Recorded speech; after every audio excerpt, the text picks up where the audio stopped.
So, generally speaking, the purpose of the 10 Sephiros is to create one thing: balance. Because in order for the universe to be, in order for the universe to exist to begin with, it can only exist through balance. Balance of what?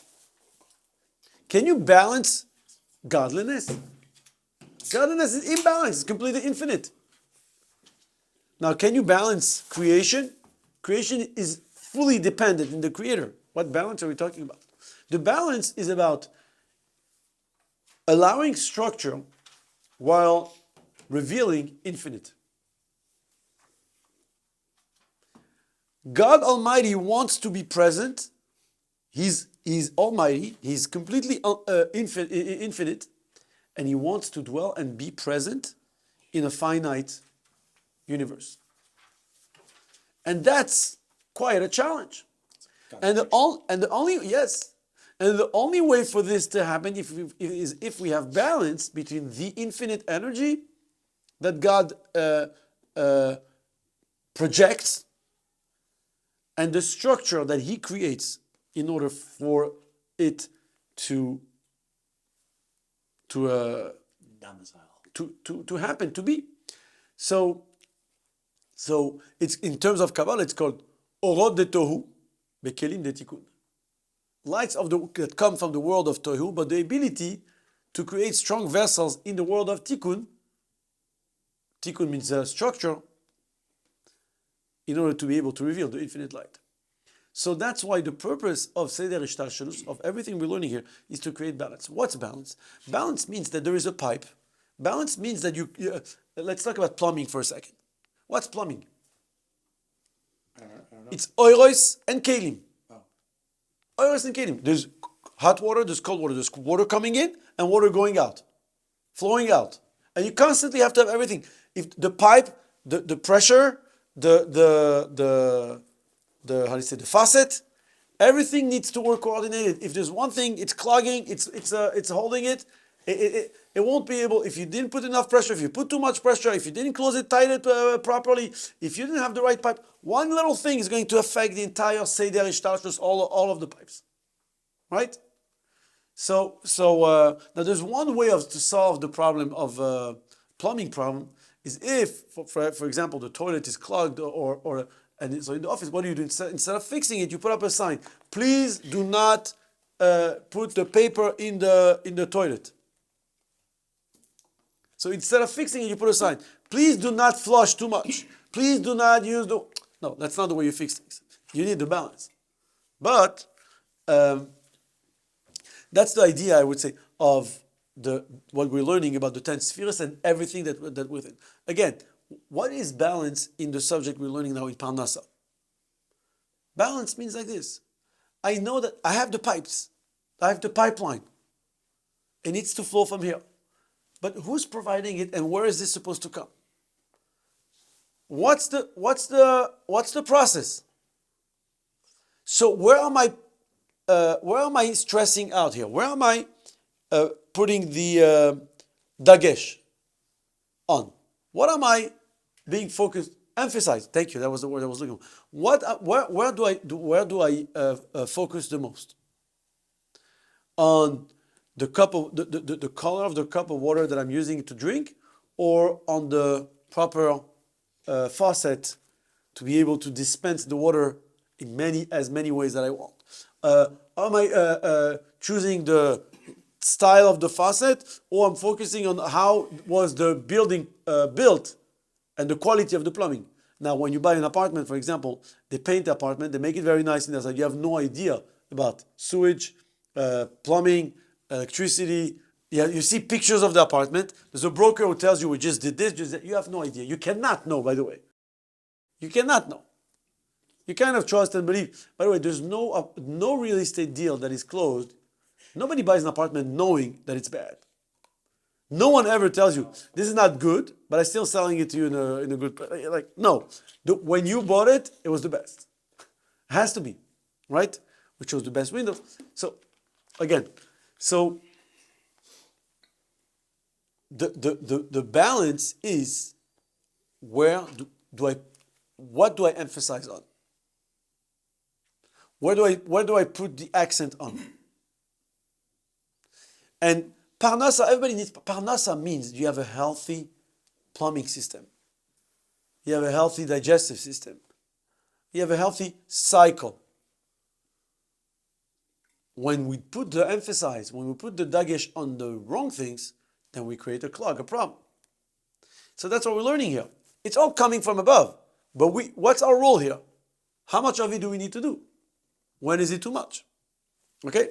So going to that, we learned last week, 2 weeks ago, that there are three quotes from Chazal, from our sages, regarding Parnasa. One is that everything is being decided on from Rosh Hashanah till Yom Kippur. The other one is that Adam Nidon B'chol Yom, a person is being judged every day. So is a person being judged every day, or is being judged in the beginning of the year? And the third one is a more extreme one, Rabbi Yeva or Rabbi Yosi, like we have in the current version of the Tikkunei Zohar. Rabbi Yosi would not start to prepare his food until he would claim it and ask from the one above, from Hashem, please give me my food. Even though he already had all the ingredients, he already had everything. You already have it.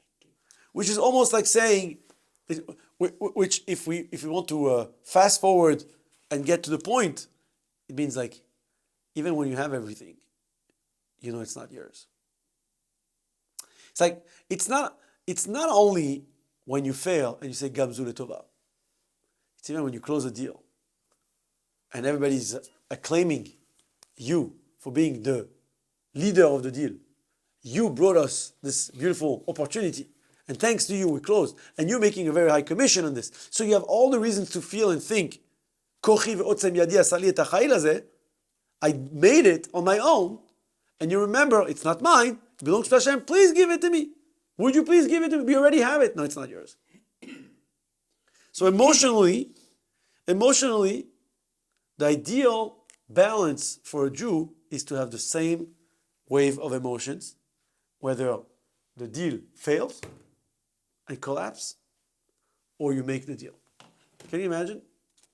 Same level of excitement. It's almost impossible.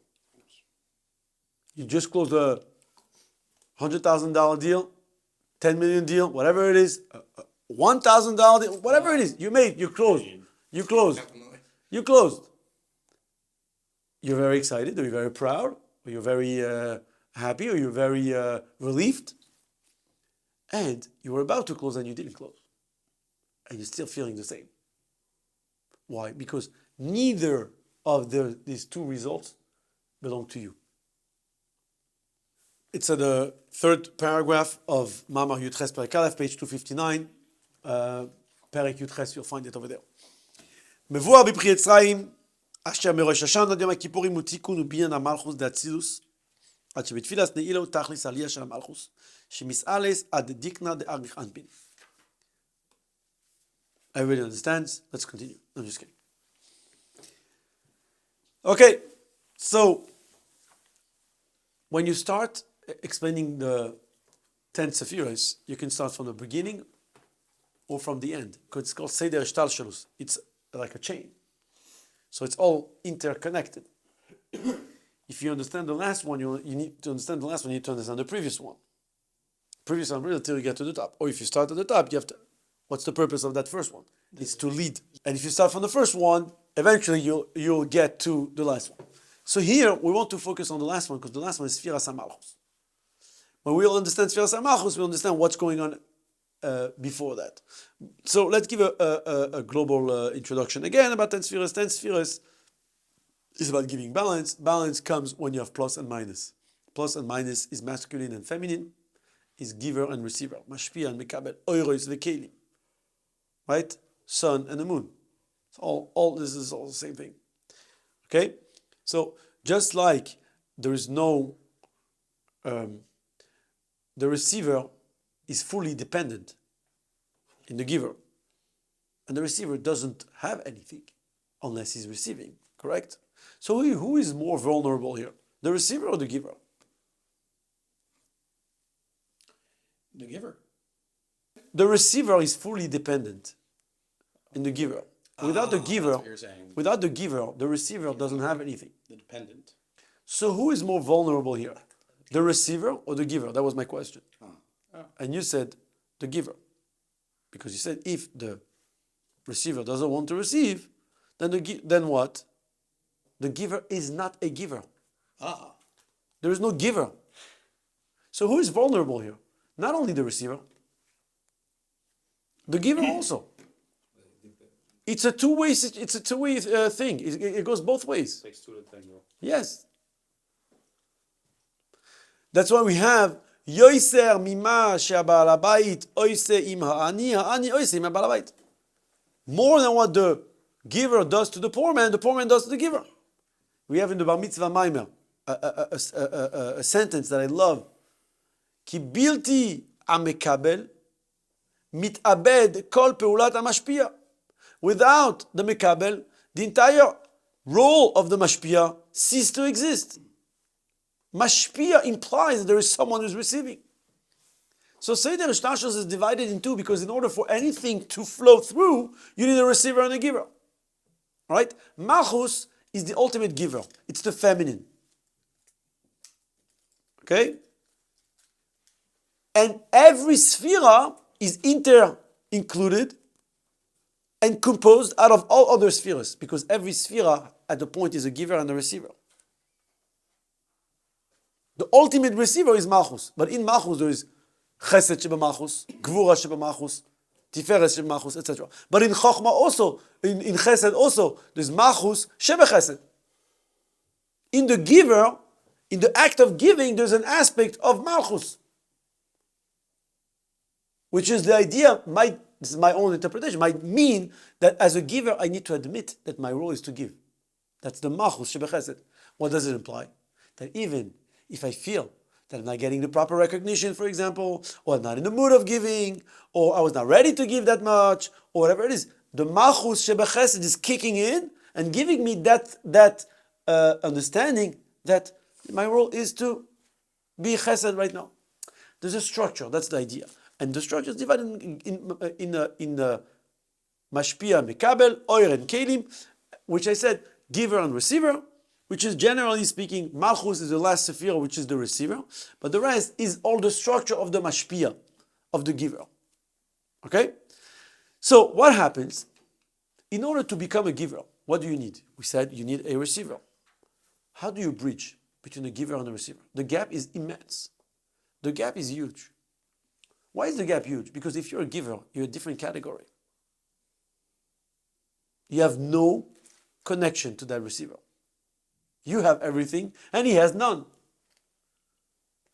What's your connection? Right? Okay, so there's no... How can you bridge between the Mashpia and Mikabel? So you need them to bound together. They need to have a purpose. What's the purpose? As a giver, I want to see that someone is ready to receive from me.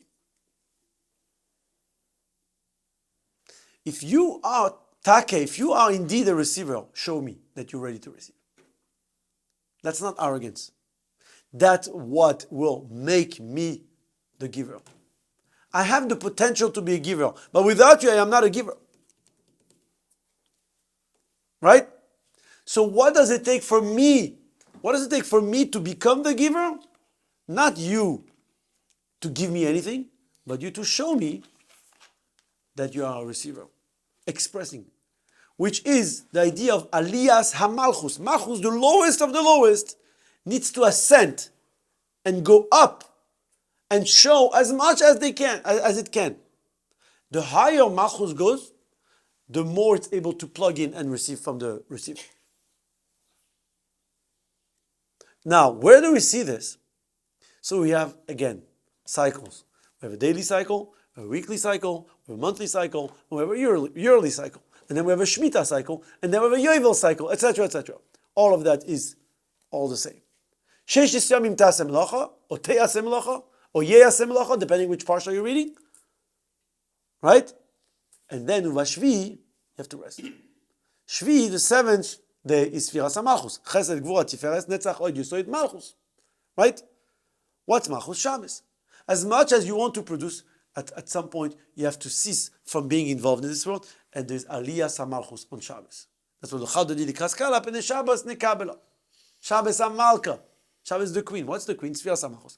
The entire creation is like, I'm disconnecting from my implication and involvement into the action, and I'm ready to recharge. How do I recharge? I want to stop creating. I want to reconnect to the source of creation. I want to reconnect to my creator.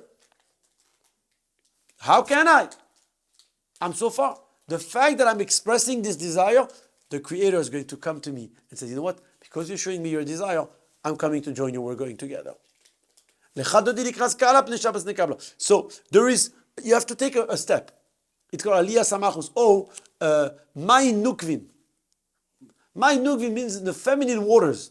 The feminine waters means that there is an expression of and a desire from the receiver to allow the giver to actually give. That's Mai Nukvin, the feminine waters. In Kabbalistic terms, the feminine waters refer to Itaruta Deletata. Itaruta Deletata means you initiate. Itaruta Dile'ela means Hashem initiates. So when a person initiates his a connection to Hashem, the result will be Itaruta Dile'ela. Hashem will initiate on his hand. Now, the result of receiving from Hashem is way beyond the ability of a receiver to anticipate. It's like when a child wants something from the father. The child's like, I want to spend time with you. Or I want you to buy me something. The child doesn't have a real idea how much can the father afford. All they want is like, can you give me 50 cents?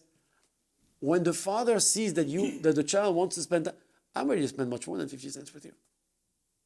When you finally have this moment with your own child, you're way beyond, you grasp way beyond the small limited mind of the child that only wants, can I get $5 from my father to buy soda?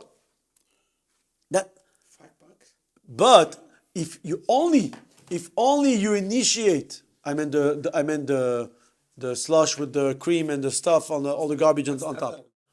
So when the receiver initiates, it enables a much greater result than what it initially anticipated. So Aliyah Samachus means that the receiver is showing, I want to receive. I'm ready to receive. Which is, in a sense, it's more than simple bitul.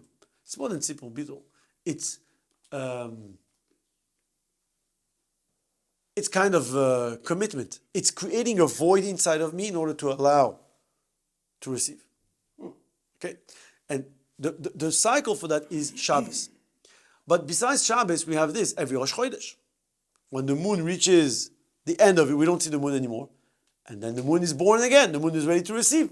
The moon is compared to Sfiras HaMalchus. Malchus doesn't have anything. It's only receiving from the sun. And when does the new moon comes? When the moon is very close to the sun and you don't see any light anymore, it gets so close. Meaning it expressed the desire to be completely bound and connected and united and cleave with the sun. Then it moves and you see the light of the sun back into the moon. It's the new moon. Moila Dalavana. That's how birth can happen. Then you have a cycle, a yearly cycle. What's a yearly cycle? Rosh Hashanah. What is Rosh Hashanah in Kabbalistic terms? Meloich al oilam kulu bichveidecha. Avinu malkeinu.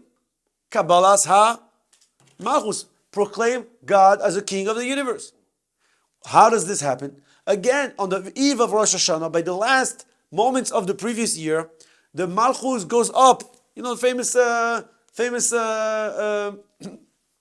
think it's Igeras HaKodesh, chapter 15 in Tanya, where the Alter Rebbe explains that every year before Rosh Hashanah, the malchus goes up, meaning there's no more desire for God to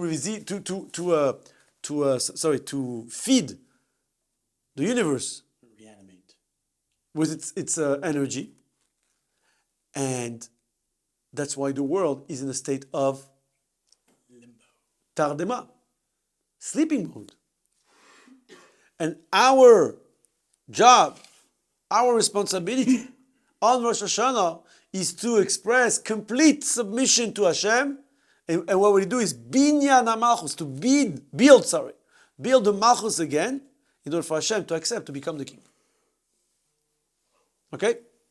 So really, the way, according to how much we're going to express complete submission to the giver on Rosh Hashanah, according to our avodah on Rosh Hashanah of Bitul, the more we'll be able to plan or to allow him to allocate how much he's ready to give to us. Because how much are you actually ready to give to your receiver? If you can afford. As much as he can afford to receive. But you just want to be confident that he can receive. You don't want to waste. Right? So the avodah of Rosh Hashanah until Yom Kippur is we are building malchus, meaning we're showing Hashem how much we are becoming receivers of His kingdom, of His energy, of His power, and as a result, we're like Hashem, give us everything we need in order to become your servant. It's called binyan malchus. Here comes a problem that we're going to see right now. He says the following. Every Shabbos, there's Aliyas HaMalchus. Just like on Rosh Hashanah. But it's different. He says, Shigam b'Shabbos en la aliyah kazu. The ascent that the Sfiras HaMalchus has on Shabbos is not like the one on Ne'ilah. The Ben Shabbos mis'al is bimkoim Abba. On Shabbos, the Sfiras HaMalchus goes up, ascends until the level of Abba, Father, which means that the feminine, the receiver, is coming close to the Father, to the giver, in order to be together. That's why, even halachically, it says, Oinas talmidei chachamim me'erev Shabbos le'erev Shabbos.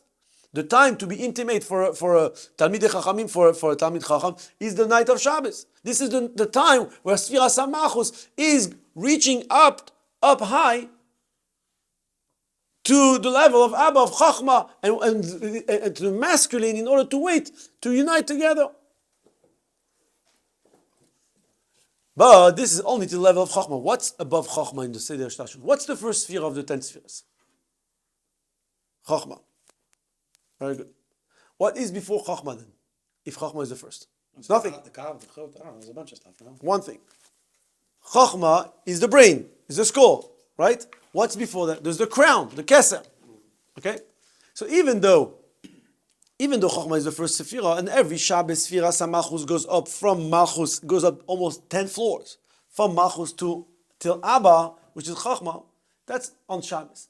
Yom Kippur, by the Ilah, it's Shabbat Shabbaton. It's the Shabbos of all Shabbos. Meaning, that this is what it's saying here. The Aliyas HaMalchus misalis ad dikna de arich anpin. Dikna means the beard not of the face, the beard of arich anpin, which is the outer side of the crown. Arich anpin and atik yoimin. What does that mean? Arich anpin is the large face, the big face, which is in the crown, because the crown really contains everything that is going to come afterwards, but it's abstract. So on the Ilah, the Sfiras HaMalchus doesn't only reach to the actual masculine giver, like Shabbos. Ne'ilah is almost like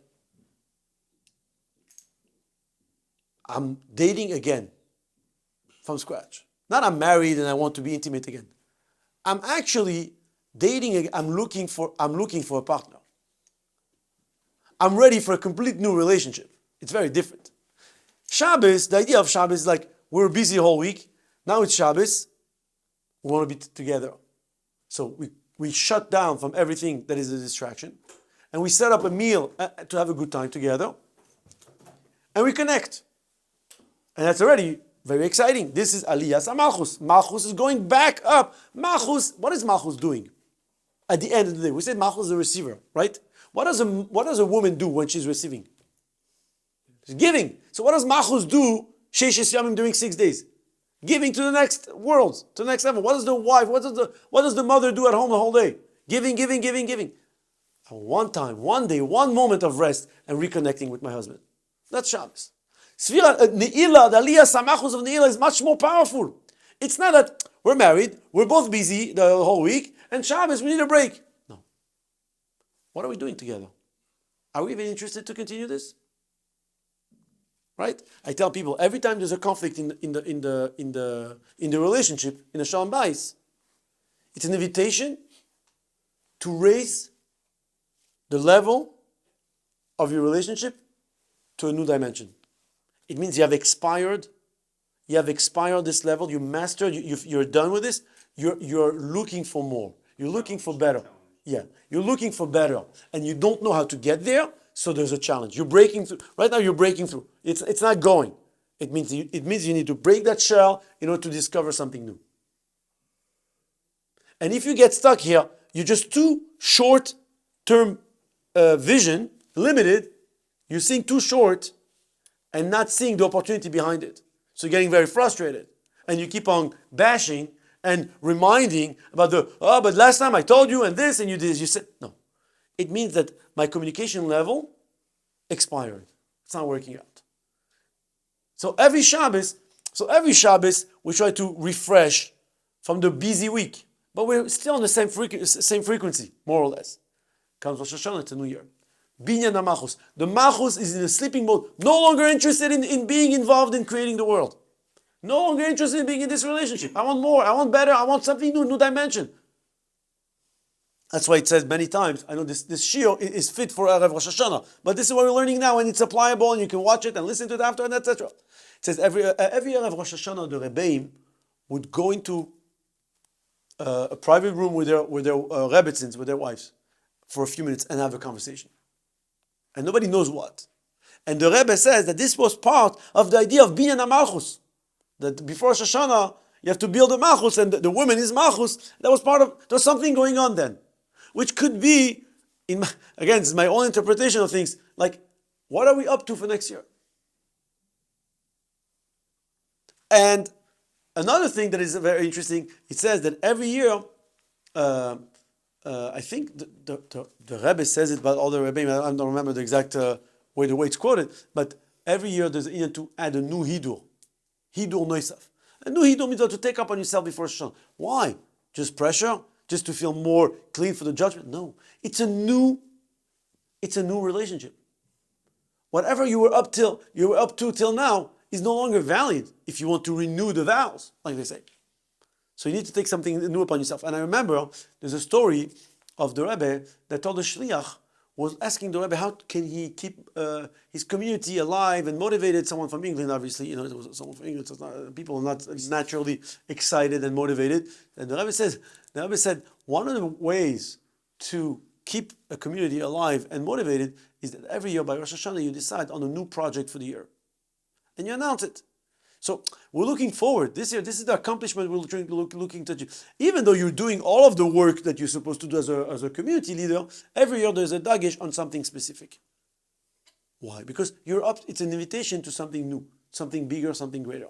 So Sfiras HaMalchus every Shabbos goes up till Abba, till Chachma. But on the Ilah it goes up till Dikna, the beard of Arich Anpin. What is the beard? The beard is an illustration for a flow.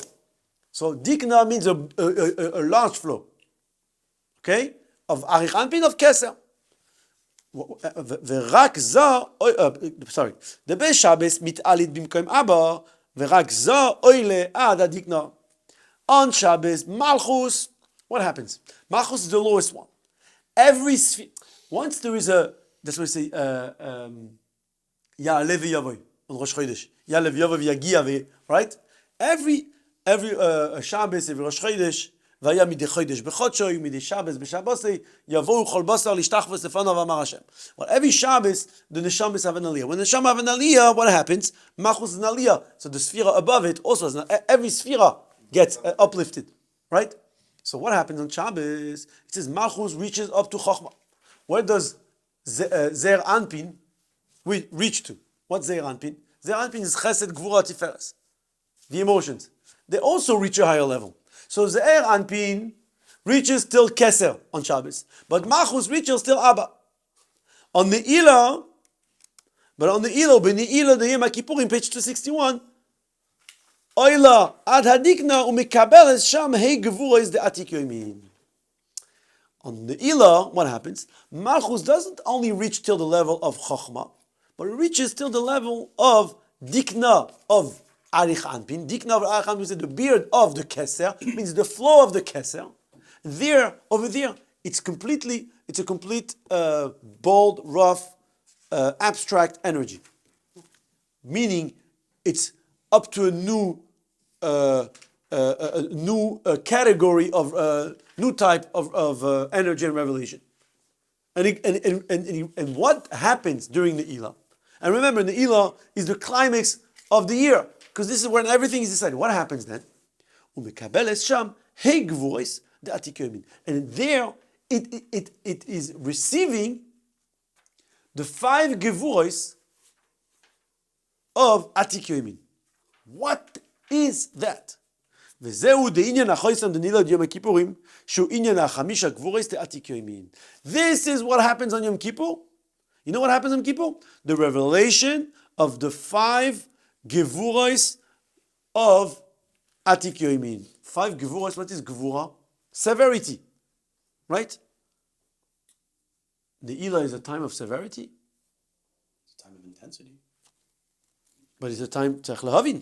מהו עניין הגבורה זה עתיק יומין שמקבל את המלכות בתפילת נעילה. והלא בנעילה אז עיקר המשך אז בחינת רחמים פשוטים ממש.